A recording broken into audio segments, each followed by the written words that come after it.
Des champs de mousquari, du sorgho de contre-saison à perte de vue. Nous sommes à Maloum, village situé dans l'arrondissement de Bibemi. Au milieu des tiges de sorgho, Gordiao Gaston s'active à nettoyer sa parcelle de 2 hectares et veille au grain, un exercice qu'il répète chaque année depuis bientôt 23 ans. 80% du mousquari récolté par le cultivateur sera alors consommé avec les membres de sa famille, tandis qu'une petite partie seulement sera vendue pour subvenir à certains besoins. Après la récolte, je prends une partie pour nourrir la famille et une autre partie pour amener les enfants à l'école.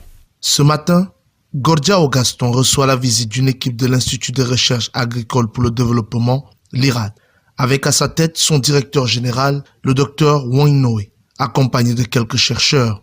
Une visite de terrain qui s'inscrit dans le cadre des activités marquant la célébration des 60 années de travaux de recherche sur les sorgho répiqués au Nord Cameroun.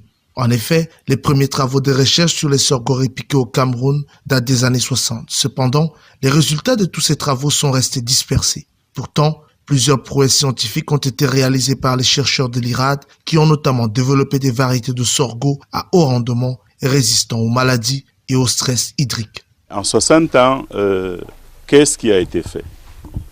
En 60 ans, des dizaines de variétés en sorgho de saison de pluie ont été créées et transmises aux ministères sectoriels tels que le MINADER pour diffusion auprès des populations. Et aussi des dizaines de variétés ont été aussi développées et en sorgho répiqué, entendu le mousquari, ça veut dire le sorgho de contre-saison.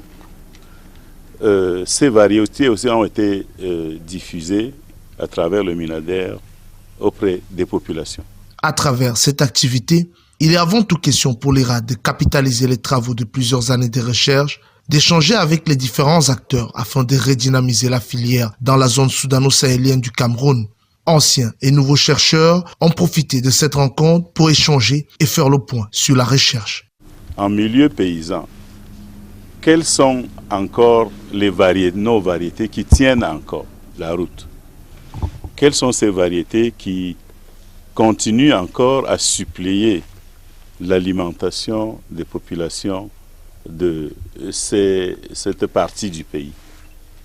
Est-ce que ces variétés se sont-elles dégradées? Ces variétés se sont-elles disparues de la nature? Est-ce qu'il y a des travaux à mener, des travaux supplémentaires futurs à effectuer pour encore développer davantage, surtout des variétés hybrides?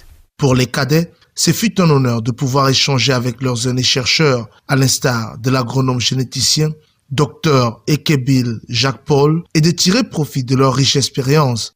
Avec les aînés, on a beaucoup appris, par exemple au niveau de la variété.